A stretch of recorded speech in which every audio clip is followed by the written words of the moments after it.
East Douglas Street and Broadway in Wichita, Kansas. Busy today and 63 years ago when a bus stop set by Dockum Drugstore, a restaurant where riders could sit and have a cup of coffee, unless you were black. They were on their way to clean white homes, prepare meals for white families, take care of white children. And they might have welcomed on cold mornings to have a hot cup of coffee and sit down inside while waiting for the bus. Well, that wasn't going to happen. Dockum Drugstore probably isn't in your history books, but it would become the site of a civil rights breakthrough that's only beginning to get recognition. If you wanted to get something to eat at the Dockum Drugstore, how did it happen then? Well, they politely told us we could get food to carry out. Segregation was not reserved for the South.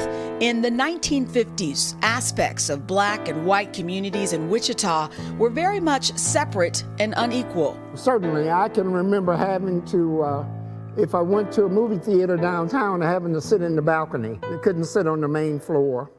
The young adult chapter of the NAACP decided to press for equality at Dockum, hoping change at one store would ripple through the franchise.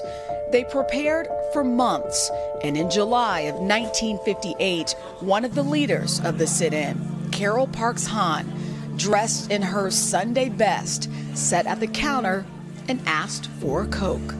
She was followed by one black student after another, each taking a seat at a stool. They simply wanted to sit and have a soda.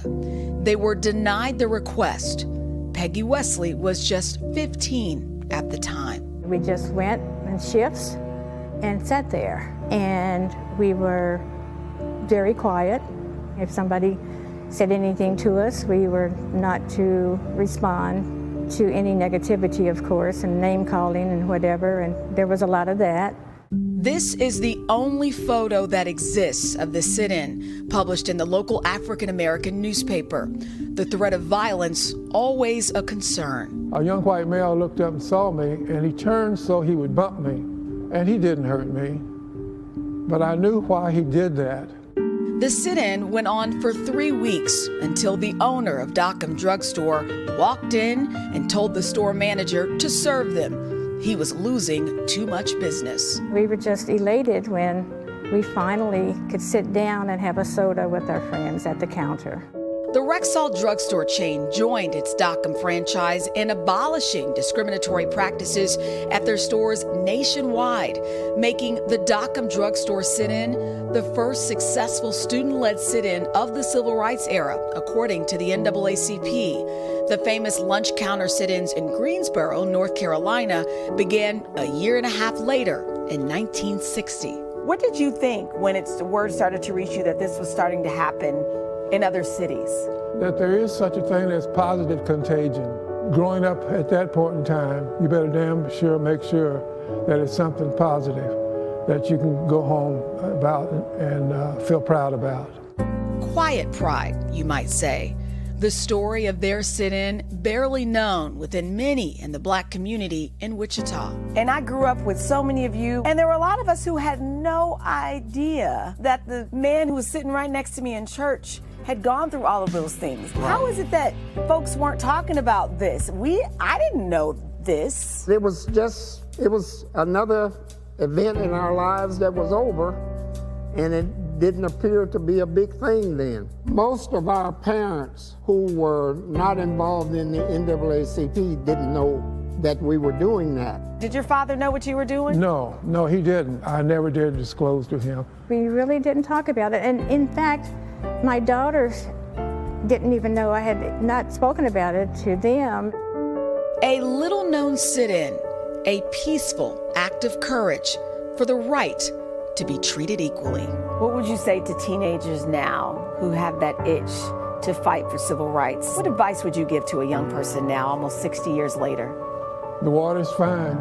It may be too cold sometime, or maybe too warm even sometime, but seriously, you'll feel better about yourself if you strive to make this a better world, a better community. Man. Wow. I have so many takeaways. I could talk about this for the next hour, but I think if there is any takeaway, you know, when we talk about Black History Month, we often talk about Martin Luther King Jr., Rosa Parks, trailblazers for sure in their own right. But I guarantee you, if you're watching right now, there are trailblazers in your community, your neighbors, somebody who sits next to you at church, and sometimes they're just not sharing their stories.